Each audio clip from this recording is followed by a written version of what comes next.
158페이지를 보게 되면 해류가 나와요. 해류. 네.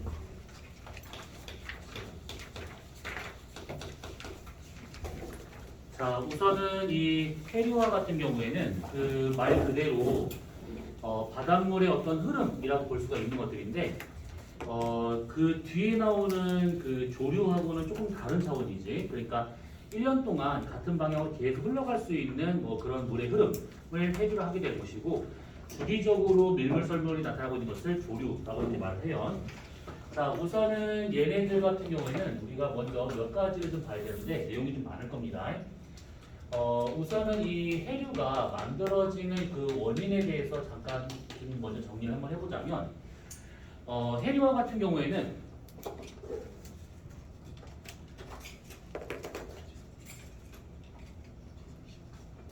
자, 첫 번째 뭐가 있냐면 표층순환이라고 하는 것이 있습니다. 표층순환과 같은 경우에는 다른 말로 취속류라고도 하는데 뭐 이름은 중요하지 않고 바람에 의해서 얘가 생기고 있는 해류다라고 보시면 돼요. 그래서 일반적인 해류라 하게 되면 요거를 말하고 있는 것들인데, 여기서 말하는 이 바람이라고 하는 것은 대기 대순환을 말하고 있는 것들이죠. 그래서 우리가 다음에 기권에 대한 얘기를 할 때 그때 그 얘기를 하게 될 겁니다. 그래서 무역풍이라든지 편서풍이라든지 뭐 이런 해류, 이런 바람에 숨쉬는 해류들. 그 다음에 두 번째와 같은 경우에는 경사류라고 하는 것이 있습니다. 경사류. 다시 한번 얘기하는데 이름이 중요한 것이 아니야. 이게 어떻게 발생하는가 그런 것들을 쭉 훑어보면 되는 겁니다. 자, 경사류는 제 말 그대로 경사가 생겨서 흐를 수 있는 흐름을 말하고 있는 것인데, 해수면이 우리가 봤을 때 평평한 것처럼 생각되지만 실제로는 약간 경사가 되어 있습니다. 그러니까 이 경사가 지는 이유에 대한 것은 이따가 얘기하게 될 것들인데, 결국 얘와 같은 경우에는 결국 해수량의 변화가 생겨가지고 어디는 바닷물이 부족해지고 어디는 바닷물이 많아지고, 그래서 해수면 경사도가 지게 된다고 하면 그거를 따라서 중력 방향대로 흘러가더라, 이렇게 보시면 돼요. 그 다음에 세 번째와 같은 경우에는 밀도류라고 하는 것이 있는데, 이 밀도류는 말 그대로 제 밀도 변화에 의해서 생길 수 있는 거라고 보시면 되는데, 얘 같은 경우에는 밀도가 커져서 밑으로 가라앉는 것밖에 없습니다. 그러면 이제 밀도라고 하게 되면 당연히 우리가 지난주에 했었던 거 생각해 보면 수온에 의해서 부피가 바뀌게 되고 염분에 의해서 질량이 변화가 되는데, 이제 수온이 만약에 떨어지거나 염분이 올라가게 된다고 하면 밀도가 커지기 때문에 결과적으로 밑으로 가라앉으려고 하는, 무거워진 물 때문에 가라앉으려고 하는 침강류가 발생을 하더라, 뭐 이겁니다.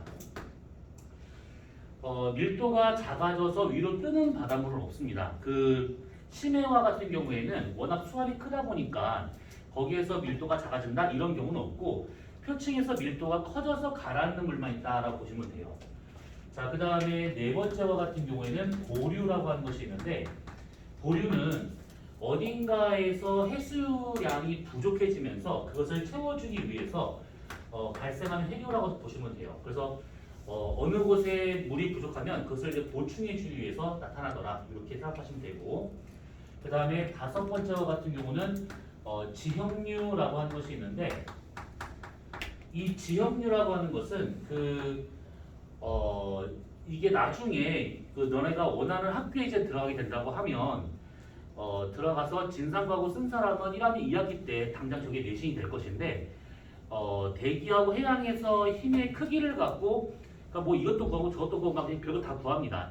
그래서 이제 그런 것들 중에 하나가 요놈이 되고 있는데, 뭐냐면 바닷물 속에서 작용하고 있는 힘들 중에서 수압 경도력이라는 힘이 있어요. 수압 경도력. 기압 경도력은 들어봤을 것인데 기압이 아니라 수압에 의해서 생길 수 있는 그런 힘이 있습니다. 이 수압 경도력과 그 다음에 전향력, 두 힘이 평형 상태로 도달을 했었을 때 나타날 수 있는 그런 해류들, 그것을 지형류, 이렇게 볼 수가 있다라는 얘기죠. 자, 우선은 해류의 생성 원인에 대해서는 저런 식으로 우선 원인별로 쭉 정리하게 되면 저렇게 되더라라는 겁니다. 자, 그럼 여기서부터 이제 하나하나 이제 보자면, 자, 뭐냐면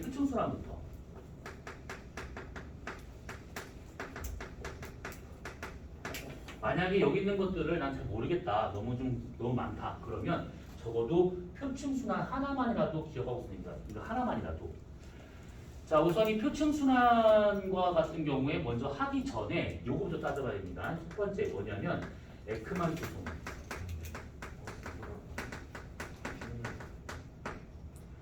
에크만이라는 것은 그 사람 이름이고 이 사람이 이제 몇 가지를 정리한 것 중에 하나가 요 놈인데 이게 뭐냐면 이 칠판 표면이 지금 바다 표면이라 가정을 해보고 바닷물이 예를 들어서 만약에 이렇게 표면에서 바람이 이게 불었다라고 한번 가정을 해볼 겁니다. 바람이 이렇게. 자, 그럼 바람이 이렇게 분다라고 하게 되면 그 저 바람과 해수면 사이의 마찰력 때문에 바닷물이 흘러가기 시작합니다. 그러면 그때 전향력이 작용을 하게 되는데 전향력과 같은 경우 우리가 몇 번 썼었던 거잖아요. 전향력 CO와 같은 경우에는 EMV 오메가 사인 세타로 구해지더라. 이렇게. 그러면 여기서 다른 거는 다 됐고 얘 같은 경우에는 이 전향력은 이렇게 구할 수가 있는 거에다가 방향을 본다고 하면 북반구일 경우에는 오른쪽 직각으로 남반구일 경우에는 왼쪽 직각으로 요 힘이 지금 작용하고 있다는 얘기지. 특히 전향력과 같은 경우는 작용 방향이 이렇게 되고 있긴 하지만 사실 빠르기가 생기자마자 움직이자마자 전향력을 받는다라고 보시면 돼요. 나중에 저 전향력을 더 설명할 일이 있으면 하겠지만 우선 저렇게만 우선 알겠으면 돼요. 자, 그러면 여기서 바람이 이렇게 분다. 그러면 해수면과 마찰력 때문에 해수가 움직이려고 한다. 그러면 움직이자마자 바로 오른쪽 직각 방향으로 전향력을 받습니다. 그러면 그때 표면에서의 바닷물은 바람이 일로 미는 힘과 그 다음에 오른쪽 직각 방향으로 전향력이 있었을 때 그의 합력 크기 방향대로 이쪽 방향으로 나타나더라. 표면에서. 자, 그래서 이런 식으로 얘네들이 흘러가기 시작한다라고 보시면 돼요. 자, 그러면 이렇게 표면에서 만약에 해류가 발생을 한다. 그러면 문제는 그 다음부터인데 표면에서 이렇게 바다로 흘러가잖아요. 그러면 예를 들어서 만약에 이것을 0에서부터 10m 정도에 있는 바닷물이 저렇게 흘러간다라고 가정한다 치면 그때 10m에서 20m에 있는 바닷물, 그러니까 얘보다 밑에 있는 바닷물과 같은 경우는 바람에 의한 것이 아니라 이 해류에 의해서 움직일 수밖에 없다는 얘기지. 그러면 유속만 놓고 받았을 때 얘는 바람 때문에 직접 생기는 해류다 보니까 이쪽으로 이만큼 빠르게 가지만 얘보다 더 깊이 있는 조금 더 밑에 있는 바닷물과 같은 경우는 얘보다 유속이 느릴 겁니다. 그럼 유속이 느리게 되면 속도가 적기 때문에 전향력을 적게 받겠지. 그러면 얘 같은 경우에는 여기서 이만큼 45도만큼 꺾였다 하더라도 이것보다 밑에 있는 바닷물은 45도만큼 안 꺾입니다. 대략 요 정도 꺾인다라고 보시면 돼요. 요거는 내가 뭐 잘못 들었나? 나 들은 것 같은데. 혹시 오늘 저거 아니지? 뭐지? 노래 소리 들은 것 같은데. 신나는 댄스 음악. 아, 너예요.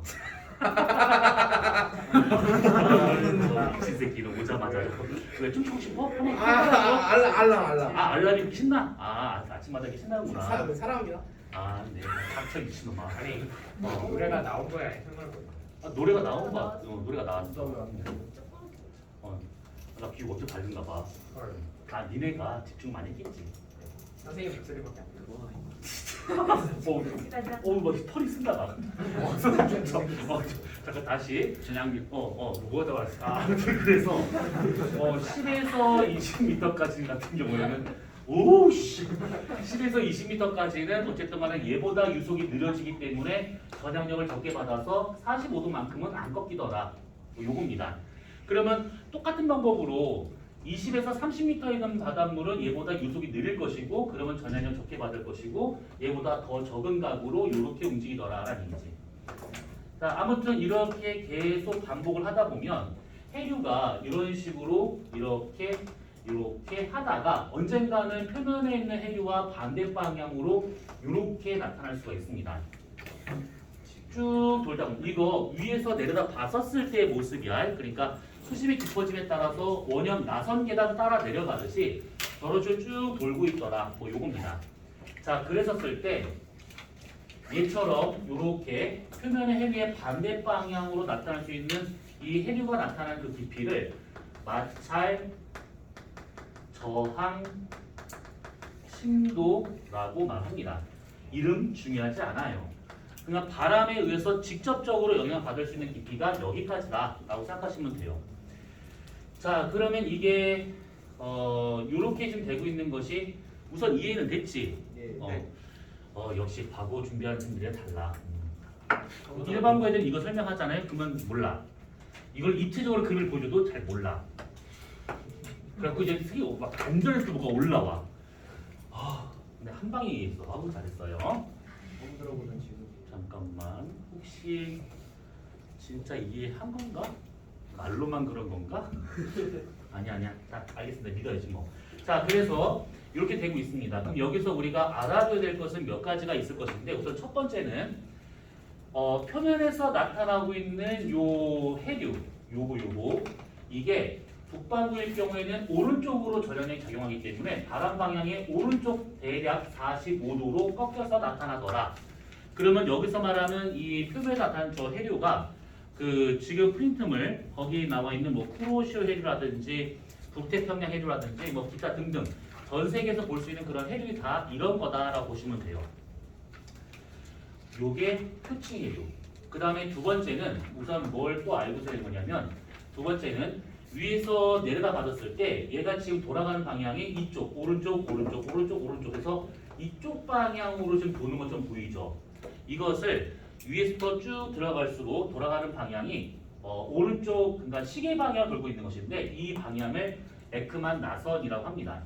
그래서 에크만 나선과 같은 경우에는 북반구일 경우에는 오른쪽 시계 방향으로 돌게 되고 남반구는 반시계 방향으로 회전하는 것 좀 보이더라. 전향력이 반대로 적용하고 있으니까. 그 다음에 세 번째는 뭐냐면 요거 좀 다 수심에 따라서 얘가 가게 되는 방향이 다 다릅니다. 유속도 다르고 방향도 다르고 수심도 다르고 그렇다면 이 전체의 그 평균값 그러니까 바람이 하나 불어가지고 나타날 수 있는 평균값으로 해서 어느 쪽으로 제일 많이 바닷물이 이동하는가를 따져보게 되면 대체로 오른쪽 직각 방향으로 제일 많은 양의 물이 가게 됩니다. 바람이 불게 되면 오른쪽 직각 방향으로 제일 많은 물이 가게 되는데 이것을 뭐라고 그러냐면 에크만 수송이라고 합니다. 이것을. 자, 에크만 수송과 같은 경우에는 우선 가는 방향을 잘 봐두시고 요 에크만 수송이 의미하는 것은 뭐냐면 우선은 해류가 아니다라는 거. 왜 해류가 아니냐면 얘는 평균값이지 눈에 흘러가는 게 보이는 게 아닙니다. 그래서 수심마다 다르기 때문에 그래서 해류라 볼 수 없는 것이고 다만 얘와 같은 경우에는 평균적으로 어디로 제일 많이 바닷물이 이동하는가 요것을 표현하고 있는 거라서 얘가 나타나는 방향으로 해가지고 실제 해수량이 이동을 하고 있더라. 그러면 아까 말한 것처럼 해수량의 변화가 생기잖아요. 그러면 해수면의 경사도가 발생합니다. 자, 우선은 이 에크만 수송이라고 하는 것은 저렇게 바람이 불었다 그러면 표면에서는 오른쪽 45도, 남반구는 반대됩니다. 그 다음에 평균적으로 가는 바닷물의 이동된 방향은 바람 방향의 오른쪽 직각 방향이다. 이렇게 보시면 돼요. 자, 그러면 여기서 막 복잡하게 막 설명되고 있는데 방금 얘기한 것처럼 방향만 잘 적었으면 돼요. 방향 이게 중요합니다. 방향. 자, 그러면 요게 이해가 되면 제 표층 순환이 조금 더 이해가 편할 겁니다. 자, 두 번째 표층에서 나타날 수 있는 해류들을 우리가 위도별로 한번 따져볼 겁니다. 위도별로. 자, 이 그림은 이따 쓸 시간을 줄 테니까 우선은 다 먼저 보고 난 다음에 하는 게 좀 더 편할 겁니다. 우리가 남반구는 복잡해지니까 빼고 북반구만 보도록 합시다. 자, 여기가 적도가 돼요. 그 다음에 여기가 북이 30도가 되고 있어요. 그 다음에 여기가 북이 60도가 되고 있습니다. 자 그러면 여기 위도에서는 무역풍, 여기 위도에서는 저기 뭐야 거시기 편서풍 이렇게 불겠지. 자 그러면 예를 들어서 무역풍이 이렇게 불었어요.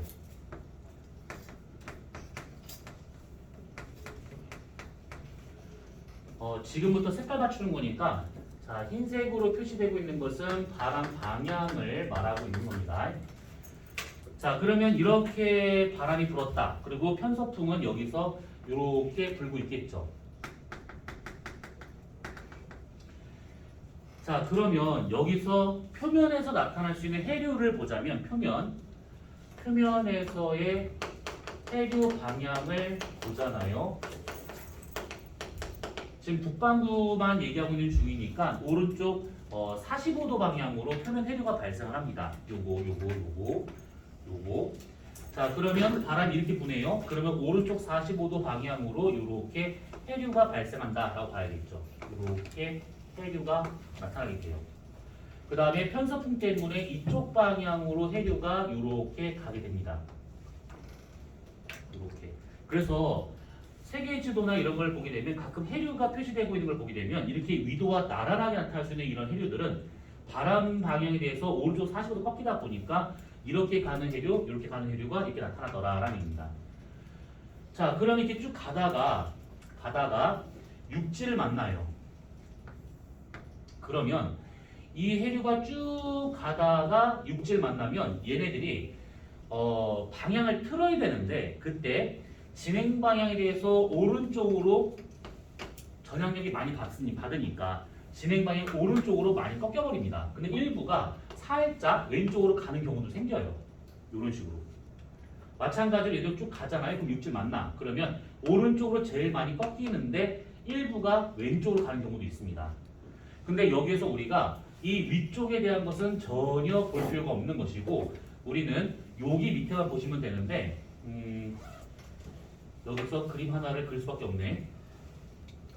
여기서 남동무역풍 이렇게 불잖아요. 남반구에서. 그럼 왼쪽 45도 방향으로 해가지고 해류가 하나 또 발생해요. 요렇게. 이 해류가 남쪽으로 내려가는 게 대부분이긴 하지만 일부가 오른쪽으로 갑니다. 그러면 얘하고 여기서 만나기 때문에 해수량이 많아져야겠지. 그러면 해수면이 높아지면서 여기가 높고 낮은. 그래서 여기서 이쪽 방향으로 가는 해류가 이렇게 나타나게 돼요. 그것이 육지를 만나서 다시 이쪽으로 가거나 이쪽으로 가거나. 겁나 복잡해지고 있는 상황이지. 근데 많이 요약을 좀 하고 있는 중이에요, 이거. 자, 이랬었을 때 이름이 있습니다.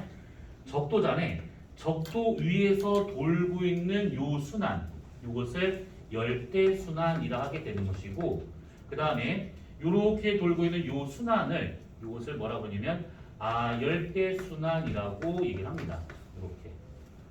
우리나라와 같은 경우는 30도보다 좀 더 위에 있기 때문에 우리나라는 대략 여기쯤에 있다라고 가정한다 치면 어쨌든 간에 태평양에서 이런 식의 해류가 나타난다 이렇게 생각하시면 돼요. 자 그러면 태평양에서 나타나는 저 해류들 이름은 대략 알고 있을 것이 요놈은 북적도 해류. 적도의 북쪽에 있는 거니까 북적도 해류. 얘는 적도 남쪽에 있으니까 남적도 해류.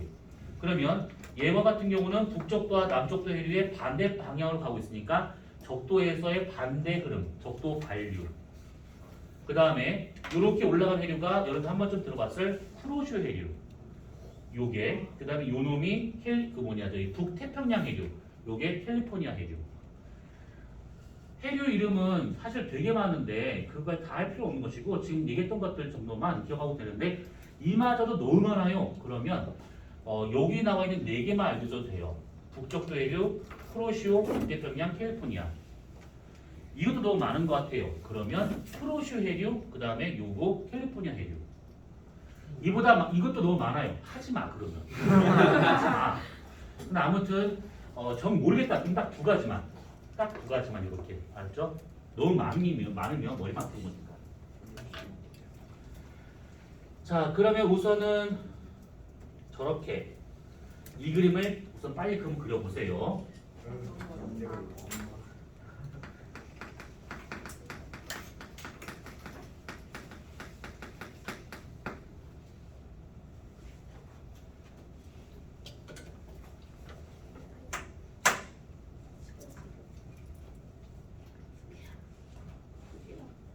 설마 주무시는 건 아니지? 아니지 뭐. 니네가 그 3차가 언제라고 그랬지? 3차 소집 면접 이거 언제라고 그랬지? 1차 아니, 아직도 안 이차가- 나왔는데. 아니 근데 2차 아직 안 했으니까 언제냐고 3차가. 중 11월 11월 3차 중그 기말 지금 딱 2달 남았지? 끝나고 할 거예요. 2달 동안에 다 끝낼 수 있겠지. 끝내겠지. 씨. 안 되면 시험 다 끝나고 다시 모여. 네. 붙는 게 정지. 힘들다. 안 붙는 순간 여기서 빠이빠이. 안 붙으면 우리 다시 볼 일이 없을 거예요. 여기서 1차에 절반이 없어지고 아 그러진 않을 거야. 1차에서 그런 건 없고. 타노스야. 학습 당할까?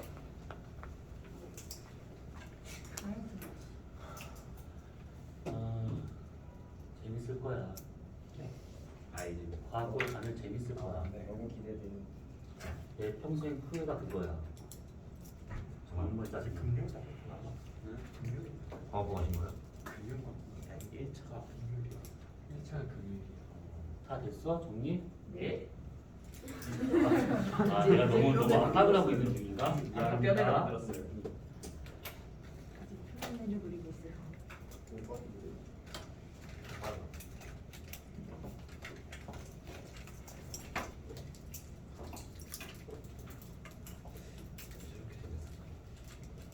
그러니까 네? 그러니까 왜 이렇게 생겼을까? 그럼 너는 나왜 이렇게 생겼어? 그러니까 우리는 아휴 참 그렇다. 예. 열심히 공부해야 돼. 맞아. 궁금한 새끼야. 생긴 거 그거 못하면 안 되잖아.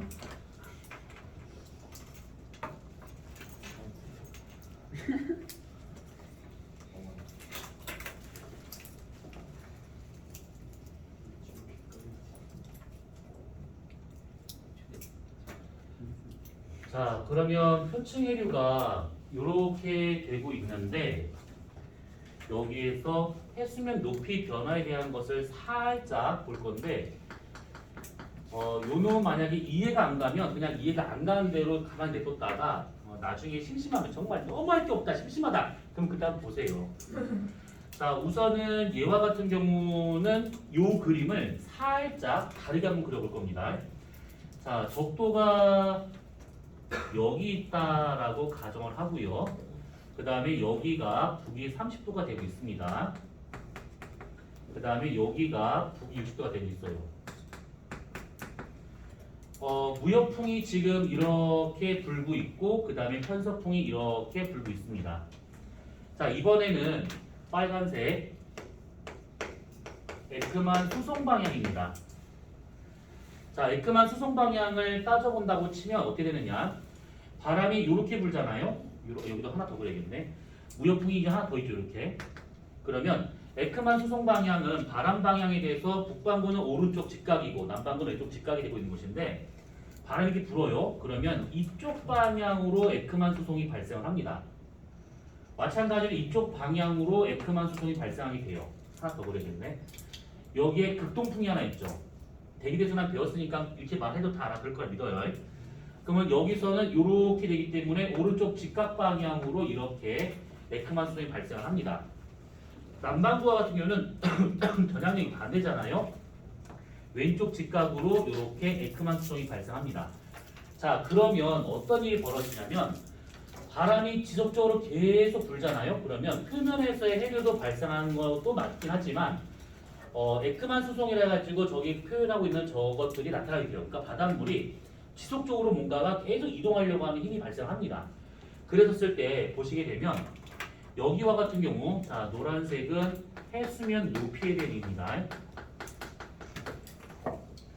그럼 어떻게 되느냐? 우선은 적도를 먼저 보게 되면 무역풍이 적도로 막 계속 모여들어. 그러면 그때 얘 때문에 바깥쪽으로 해수가 이동하고 있기 때문에 적도에서의 해수량은 부족해질 수밖에 없겠죠. 그래서 여기에 해수면은 떨어지기 시작합니다. 해수면이 떨어져요. 적도와 같은 경우는 해수면이 좀 낮은 편입니다. 그리고 보다시피 바람이 불면 불수록 바깥으로 나가려고 하는 그 평균적인 수송량이 있다 보니까 적도 지역에서의 물량이 부족해지게 돼. 그러면 그 물을 어딘가에서 채워야 되는데 주변에서는 흩어지는 것밖에 없습니다. 그래서 적도에서는 밑에서 심해에서 물을 끌어올리게 돼. 그러니까 적도에서의 물량이 부족해지면서 그걸 채워주기 위한 보류가 발생하고 있더라가 되고 있는 겁니다. 보류가. 그러면 적도 지역은 되게 뜨거울 거라 생각하지만 실제로 심해에서 올라오는 용수류가 많다 보니까 적도 지역의 수온이 낮은 편입니다. 이곳이. 자, 아무튼 그래서 이렇게 되고 있는 중이고, 그 다음에 30도 지역을 보게 되면 여기서 오는 물과 여기서 오는 물이 일로 지금 만나고 있는 중이죠. 그래서 해수량이 많아지면서 해수면이 상승을 하더라가 되는 것이고, 60도도 마찬가지죠. 편서풍에 의해서 이쪽으로 에크만 수송이, 극동풍에 의해서 저쪽으로 에크만 수송이. 그러면 60도 지역도 바닷물 양이 부족해지기 때문에 해수면이 떨어진 일이 나타날 수 있다라는 겁니다. 이렇게. 자, 그러면 지금 아주 간단하게 그림을 이렇게 그렸는데 이것을 우리가 잘라서 옆에서 본 그림을 그려본다면 대략 이렇게 그려집니다. 바닷물의 높이가 이렇게 되어 있는 상황이었는데 평상시 때 여기가 우리가 적도라 생각을 해보고 여기가 지금 30도 부근이다라고 보고 여기를 60도 부근이다 라고 보잖아요. 그러면 무역풍이 이렇게 들어가는 방향, 무역풍이 편서풍이 나오는 방향, 무역풍이 들어가는 극동풍이 들어가는 방향. 자, 그러면 적도 지역은 보다시피 해수면이 떨어집니다. 이렇게 30도 지역은 해수면이 올라가게 돼요. 60도 쪽은 또 떨어집니다. 그래서 해수면이 지금 여기 남방구 있을 것인데 남방구를 조금 연결하게 되면 이렇게 나타나더라라는 겁니다. 평평하다고 생각하는 그 바다는 없습니다. 이런 식으로 다 굴곡이 생겨버리게 돼요. 그래서 위도별로 해수면이 높네 낮네 이것이 결정되고 있더라라는 얘기죠. 30도 지역에서 가장 높은 해수면이 나타난다라는 뜻입니다. 이게. 자, 그러면 여기서 이 그림을 그린 김에 좀 더 보자면 아까 우리가 적도 지역은 바닷물의 높이가 떨어진다 했잖아요. 이렇게. 근데 떨어지는 이유가 해수량이 부족해져서 얘가 떨어지는 겁니다. 그래서 그 물을 채워주기 위해서 밑에서 물을 끌어올리는 것이죠. 이렇게 밑에서 위로 올라오는 물을 용승류라고 하고 있는 것이죠. 아까 저기다 쓴 것처럼. 그리고 반대로 30도와 같은 경우는 여기서 바닷물이 이렇게 모이고 이렇게 모이다 보니까 밑으로 누르려고 하는 가라앉는 물이 발생을 해요. 이 가라앉는 물을 침강류, 용승류의 반대말이 되고 있습니다. 침강류라고 표현하게 된 것이지. 자, 얘가 가라앉는 것은 저기서 말하고 있는 밀도 때문에 가라앉는 건 아니죠. 워낙 물이 많이 모여서 갈 데가 없어서 하는 수 없이 밑으로 누르고 있는 겁니다. 그 다음에 60도 지역도 여기서 물이 일로 빠져나가고 일로 빠져나가다 보니까 물량이 부족해지죠. 그래서 밑에서 물을 끌어올립니다. 용승류가 발생하고 있더라 이 얘기죠. 자, 그러면 우리가 지난주에 있었던 걸 잘 생각해 보시면 그 바닷물의 깊이에 따라서 수온이 달라지니까 혼합층, 수온약층, 심해층이 구분한다 했습니다. 그 중에서 혼합층하고 수온약층을 합쳐서 따뜻한 물, 난수층이라고 합니다. 난수층. 자, 이 난수층의 형태를 보자면 얘는 지금 찬물이 올라오니까 그 난수층의 두께가 여기 얇아요. 그러니까 찬물이 올라오니까 따뜻한 물이 이렇게 눌리더라가 되고 있는 것들이죠. 그 다음에 표층에서 따뜻한 물이 내려오기 때문에 여기서의 난수층은 좀 더 두툼하게 나타나게 됩니다. 밑에까지 더. 그 다음에 여기도 마찬가지로 용수류가 발생하기 때문에 난수층이 조금 더 이렇게 얇게 나타난다 이 얘기죠. 그래서 난수층의 두께는 대략 이런 식으로 나타나더라 합니다. 파란색과 노란색 사이가 따뜻한 물의 층이라고 생각하시면 돼요. 여기가.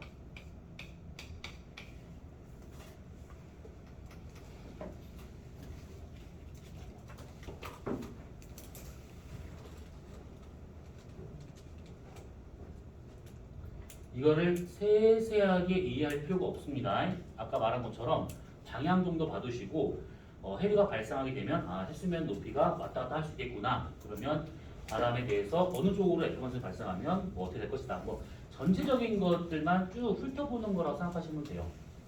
너무 깊게 들어갈 필요가 없습니다.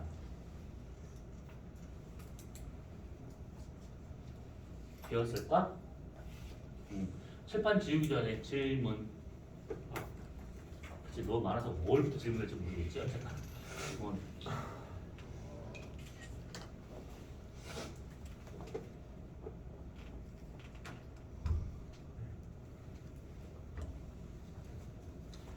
자, 그러면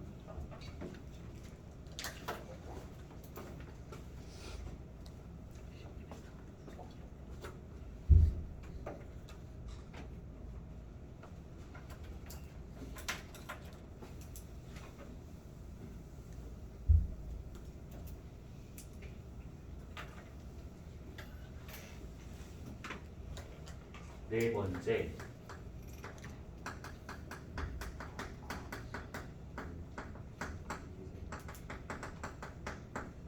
서한 강화 현상. 자, 이름이 중요한 거 아닙니다. 그 책이었지만, 그러니까 외우란 뜻이 아니에요. 그러니까 이게 서한 강화 현상이다라고 하게 되면 이제 말 그대로 해석하면 서쪽 해안이 강화되는 현상. 서쪽 해안이 강화되는 현상인데 이게 무슨 말이냐면 얘 같은 경우에는 아까 우리가 얘기했었던 아열대 순환에만 해당되는 내용입니다. 그러니까 위도상 한 30도를 기준으로 해가지고 나타날 수 있는 순환이라고 보시면 돼요. 자, 우선 얘 같은 경우에는 우리가 이걸 생각해봐야 되는데 이렇게 큰 바다가 하나 있습니다. 큰 바다가 대략 여기가 위도상 30도 부근이다 라고 이렇게 볼 거예요. 이렇게. 그럼 밑에가 남쪽, 위가 북쪽, 왼쪽이 서쪽, 오른쪽이 동쪽 이런 식으로 동서남북 이게 있습니다. 자, 그러면 요 지금 그리고자 하는 그림은 뭐냐면 지구가 자전하지 않는다라는 가정하에 한번 아열대 순환을 그려보잖아요. 그러면 지금 여기 지웠는데 그 아열대 순환이 돌아가는 방향이 그림을 그리셨으면 시계 방향으로 돌고 있는 거 아마 알게 될 거야. 시계 방향. 자, 그러셨을 때 보통은 여기가 순환의 중심이 되는 것이고 얘를 기준으로 해가지고 해류가 이렇게 동심원상으로 이렇게 해류가 나타난다라고 보시면 됩니다. 돌아가는 방향은 시계 방향으로 이렇게 되어있고. 자, 그러면 이렇게 지금 동심으로 돌고 있는 상황에서 밑에가 저위도, 위가 고위도. 그러면 여기서부터 여기까지가 난류가 올라가는 통로가 돼야겠지. 난류가 올라가는 통로. 반대로 여기서부터 지금 여기까지는 고위도에서 저위도로 내려오는 해류가 보니까 요거는 한류가 될 겁니다. 이런 식으로. 난류와 한류가 이렇게 좀 돌고 있다. 뭐 이 뜻입니다. 자, 근데 지구가 자전을 하잖아요. 그러면 이렇게 나오지 않고 이렇게 나옵니다. 어떻게 나타낼 수 있냐면 이렇게 해가지고 큰 바다가 있다. 여기가 위도 30도 부분이다. 그러면 순환의 중심이 가운데에 있어야 되는 것인데 지구가 서에서 동으로 자전하고 있는 중이지. 그러면 바닷물은 서쪽으로 쏠립니다. 그래서 순환의 중심이 가운데 있지 않고 서쪽으로 바짝 쏠려서 여기로 가게 돼요. 그러면 해류가 어떤 식의 모양이 될 수 있는 거냐면 얘를 중심으로 해서 동심원이 아닌 20mm 큰 타원의 형태로 해서 이렇게 해류가 나타나더라라는 이런 식으로. 돌아가는 방향은 똑같기 때문에 여전히 시계 방향으로 돌고 있어요. 이렇게요. 자, 이게 지금 지구가 자전을 한다 라고 생각을 했었을 때 실제 모양이 이게 되고 있는 중인데, 그렇다면 똑같은 난류 한류가 있다 치면 순환 중심을 옮겨갔잖아요. 그러면 난류가 여기 통로로 빠져나가야 되는 상황인 것이고, 한류와 같은 경우에는 여기서부터 여기까지 넓은 통로를 빠져나가야 됩니다. 이런 식으로. 이렇게. 자, 그러면 이 올라가는 물과 내려오는 물의 양이 많이 달라져 버리게 되면 지구의 해수면 경사는 시간이 가면 갈수록 되게 급해질 거라고. 물 양이 안 맞춰지게 되면. 근데 남북 간의 이 해수면 경사도가 이거 외에는 잘 발생하지 않아요. 그럼 그 얘기는 뭐냐면 올라가는 난류량과 내려오는 한류량이 거의 같더라 이 얘기지. 그러면 좁은 통로를 빠져나가야 되는 난류는 상대적으로 빨라야 되는 것이고, 여기서 내려오는 이 물은 천천히 내려와야 얘랑 얘랑 맞출 수가 있다 이 뜻입니다. 그래서 여기서 말하는 서한 강화 현상이라고 하는 것은 얘처럼 큰 바다의 서쪽에서 나타나는 해류가 훨씬 더 빠르게 이동하는 것, 그것을 서한 강화 현상이라 할 수 있는 것이죠. 동일 위도 중 서쪽에서의 해류가 동쪽의 해류보다 훨씬 더 빠릅니다. 그래서 아까 우리가 그렸던 그 그림을 보게 되면 쿠로슈 해류가 캘리포니아 해류보다 훨씬 더 빨리 가게 돼요. 우리나라에 영향을 주고 있는 쿠로슈 해류가 훨씬 더 빠릅니다. 자, 그러면 요거를 우리가 이렇게 한번 보도록 합시다. 얘를 지금 여기서부터 여기까지 요 방향을 잘라가지고 이렇게 본 그림을 그려보게 되면 이렇게 해수면이 이렇게 있습니다. 그러면 순환 중심이 여기가 되고 있기 때문에 옆에서 서쪽과 동쪽의 단면을 보잖아요. 그러면 여기가 제일 높습니다. 순환 중심이 있는 곳이. 그래서 여기는 극경사, 여기는 완경사. 해수면이 이렇게 좀 동서가 다릅니다. 경사도가. 같은 방법으로 이번에는 여기를 이렇게 남북 방향으로 잘라가지고 동에서 본 방향으로 그림을 그려보잖아요. 그러면 해수면이 이렇게 있어야 될 것인데 순환 중심이 30도 부근에 있잖아요. 그래서 남쪽과 북쪽 방향으로 잘라서 단면을 본다. 여기가 제일 높습니다. 그래서 이렇게 언뜻 보면 이게 무슨 그림이에요? 라고 할 텐데 우선 이 그림을 먼저 이해하게 되면 이거 등고선이라고 생각합니다. 등고선. 그러면 가운데가 솟아오른 원뿔 모양이다 라고 생각하시면 되겠죠. 원뿔 모양. 근데 지구가 자전하잖아요. 그러면 원뿔의 중심이 서쪽으로 쏠리기 때문에 비대칭 원뿔 모양이다 이렇게 생각하면 되는 겁니다. 공간적으로 잘 생각해 보시면 돼요. 그리고 30도 부근에서 해수면이 높다라고 하는 것은 아까 얘기했던 요 놈이죠. 이렇게. 그래서 서쪽에서의 해류가 훨씬 더 강하구나. 이것이 서한 강화 현상이다라는 뜻입니다. 자, 그러면 우리가 한방의 난류와 한류 이거를 정리하도록 합시다. 여기처럼 서쪽에 있는 해류하고 동쪽에 있는 이 해류를 각각 서쪽 해안의 경계를 따라간다. 서한 경계류라고 하게 되는 것이고, 그 다음에 내려오고 있는 저 노란색과 같은 저것들을 큰 바다의 동쪽 해안의 경계를 따라 내려온다. 그래서 이것을 동안 경계류라고 하고 있습니다. 자, 서한 경계류와 동안 경계류를 우리가 이렇게 쭉 특징별로 보자면 우선 이동 방향과 같은 경우는 지금 저 그림을 보면 이해가 되다시피 얘는 저위도에서 고위도로 가고 있는 해류고 동안 경계류는 고위도에서 저위도로 가고 있는 해류입니다. 그러다 보니까 수온이 결정이 돼요.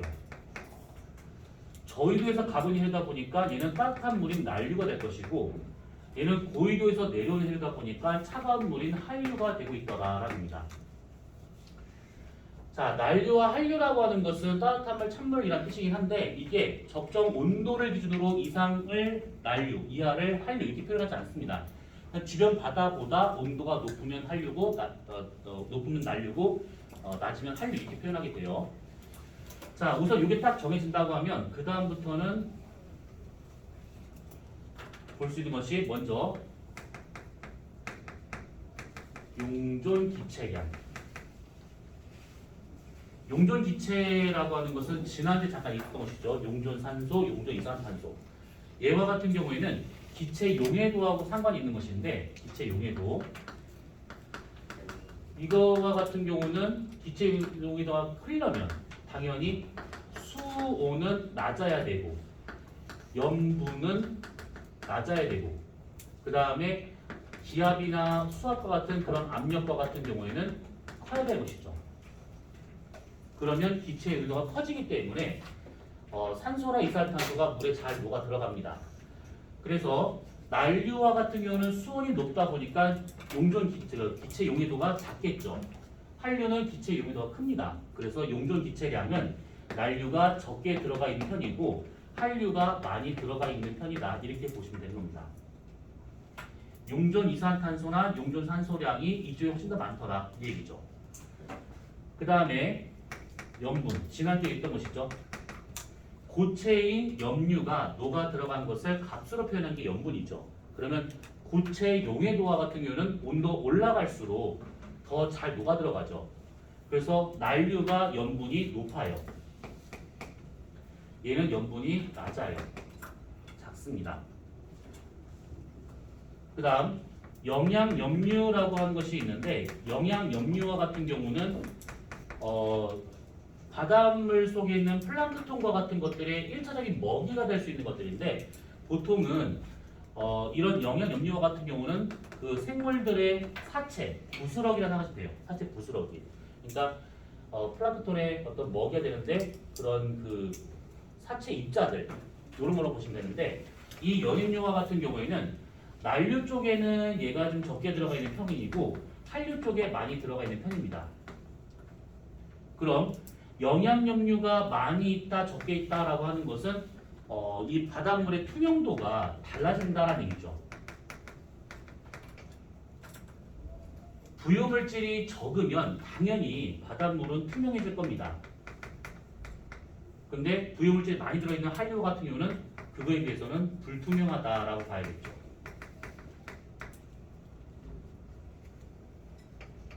요렇게 몇 가지 특징도 있긴 하지만 이렇게만 정리하도록 합시다. 그래서 요렇게 보면 될 것 같고요. 자, 그 다음에 얘네들의 단면을 보자면 단면, 해류의 단면을 그러면 여기서 봤을 때 위에서 봤을 때 동서 방향으로 잘라가지고 이렇게 본 단면을 그려보자면 남북 방향 그러니까 이게 동서로 잘라서 남에서 북방향으로 본 그림을 그려보자면 해류의 폭은 좁아요. 위에서 봤을 때. 근데 수심은 깊게 나타납니다. 왜냐하면 물량을 좌우의 물량을 맞춰야 되기 때문에 확실히 해류가 나타날 수 있는 그 깊이가 더 깊을 수밖에 없다라고 볼 수가 있는 것이죠. 동안 경계류와 같은 경우는 여기 보다시피 위에서 보면 폭이 넓습니다. 폭이 넓고 대신에 얘보다는 수심이 얕게 나타나게 돼요. 이렇게. 그래서 얘는 들어가는 방향의 해류가 된 것이고 얘는 나오는 방향의 해류가 되고 있더라. 이렇게. 자, 그러면 지금 그림 잘못 그린 거 아닌가요? 얘는 단면적이 좁고 단면적이 넓은데요. 근데 단면적이 이거 맞게 그린 겁니다. 동안 경계류의 단면적이 더 넓어요. 그래서 얘가 빠르게 지나가야 되는 것이고 얘가 느리게 지나가줘야 얘랑 물량을 맞출 수 있다라는 겁니다.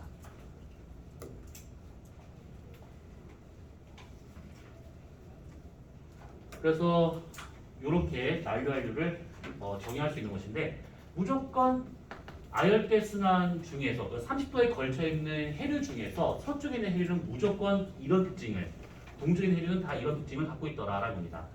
그래서 예를 든다 치면 서한 경계류의 대표적인 예가 그 북태평양에 있는 우리나라에 영향을 주고 있는 쿠로시오 해류. 그 다음에 동쪽에 있는 캘리포니아 해류가 될 것이고 북대서양으로 본다 치면 서한 경계류의 대표적인 것이 멕시코 만류. 멕시코 만에서 출발하는 해류다 이런 뜻입니다. 난류가 아니에요. 멕시코 만류. 동안 경계류의 여기에 반대에 있는 것이 카나리아 해류라고 하는 것이 있는데 얘가 북태평양, 얘가 북대서양. 그러면 요거는 그냥 이름이 그냥 있구나 이렇게 알게 된 것이고 여러분들 요 두 가지만 알고 있으면 돼요. 쿠로시오랑 캘리포니아랑.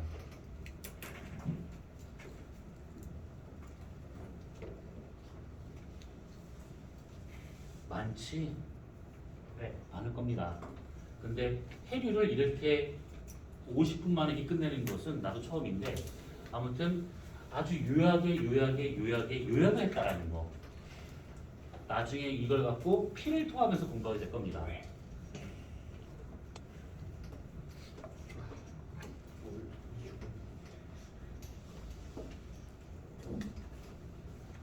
다섯 번째